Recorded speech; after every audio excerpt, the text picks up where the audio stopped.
था कि 75 सालों की तारीख में कभी ऐसा नहीं हुआ था कि एक सहमाही का तरक्याती बजट वजारत ख़जाना सिफर रिलीज़ करे।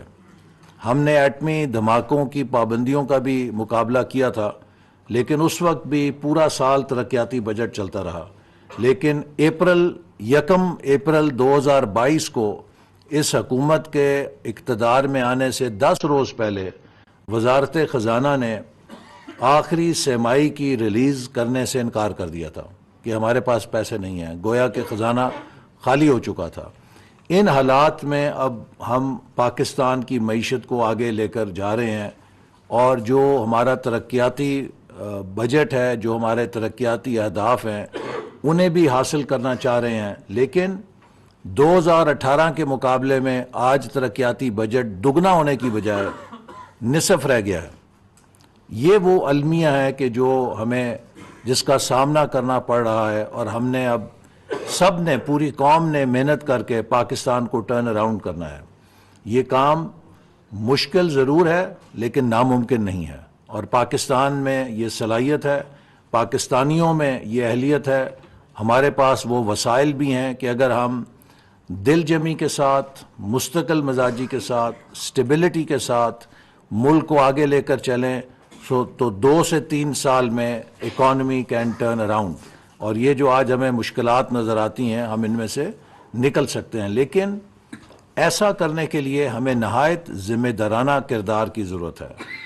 इस वक्त पाकिस्तान का कोई दुश्मन पाकिस्तान की बदखोई नहीं कर रहा, लेकिन हमारे अपने मुल्क के अंदर से लोग मुल्क की बदखोई कर रहे हैं, जो कि नहायत ही काबिल अफसोस बात है। हमें अपनी कौम में ऑप्टिमिज़म पैदा करना है, अपनी कौम में हौसला पैदा करना है, और हम सब ने एक कोलैबोरेशन के ज़रिए, यकजहती के ज़रिए मुल्क को इस बहरान से निकालने के लिए अपना अपना काम करना है।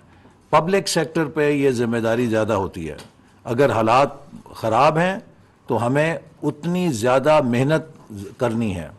हालात ख़राब होने का मकसद ये नहीं है कि हम हाथ धो के बैठ जाएं या हाथ छोड़ के बैठ जाएं। ख़राब हालात का मकसद है कि आप उतनी ज़्यादा मेहनत करें हालात को ठीक करने के लिए, तो हालात ठीक हो जाएंगे। तो मैं उम्मीद करता हूं कि ये जो हमारा आज का इनिशिएटिव है, ये बाकी वजारतें भी इसको फॉलो करेंगी, क्योंकि किसी भी मुल्क के लिए ज़रूरी है कि अगर वो परफॉर्मेंस इकॉनमी बनना चाहता है तो उसकी तय के ऊपर हाई परफॉर्मेंस ऑर्गेनाइजेशन होनी चाहिए।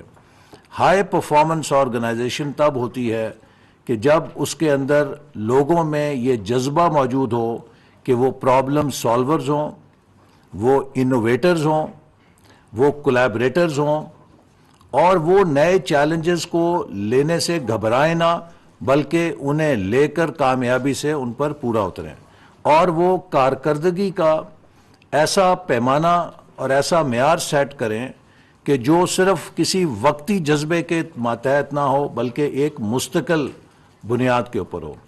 परफॉर्मेंस में जहाँ एक तरफ हमें वसाइल में इजाफा करना है, वहाँ पर हमें वसाइल के ज़िया को भी रोकना है।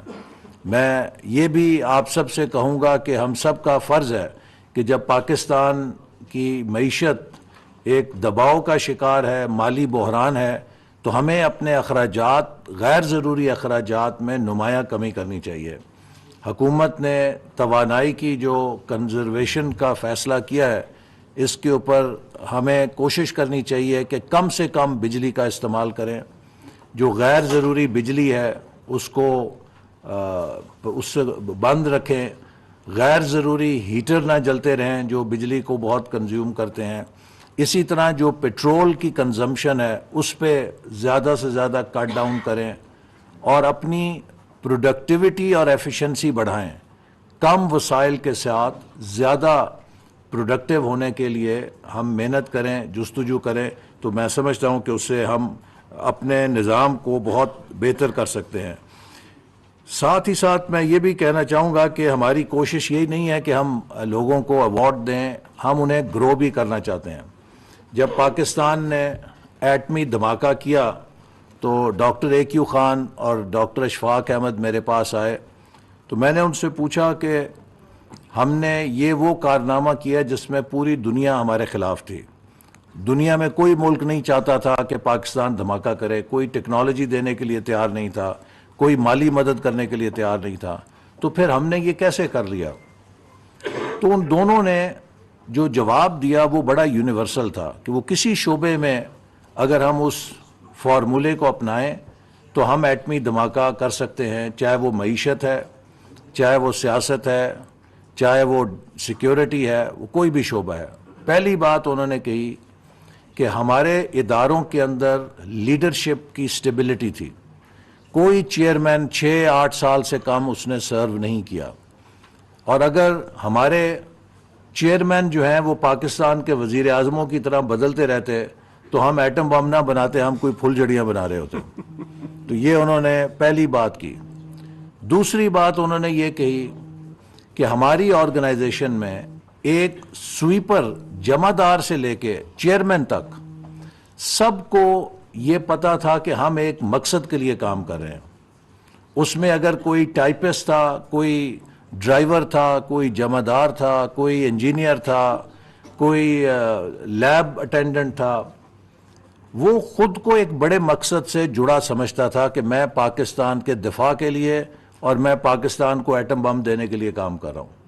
तो जो शेयर्ड विजन है वो हमारी बहुत बड़ी इदारे की ताकत थी। तो मकसदियत जब काम में हो तो आपका काम जो है बामानी हो जाता है, लेकिन अगर आपके काम में मकसदियत ना हो तो ये 8 से 5 की सज़ा लगती है कि क्या दफ्तर जाना है और दफ्तर से आना है, ये एक सज़ा है, हम इसको काट रहे हैं। तो लिहाजा प्रोडक्टिव ऑर्गेनाइजेशन जो है उसमें मीनिंगफुल वर्क होता है, पर्पसफुल वर्क होता है, और उसके लिए लोग एक खुद को मिशन के अंदर इनरोल समझते हैं।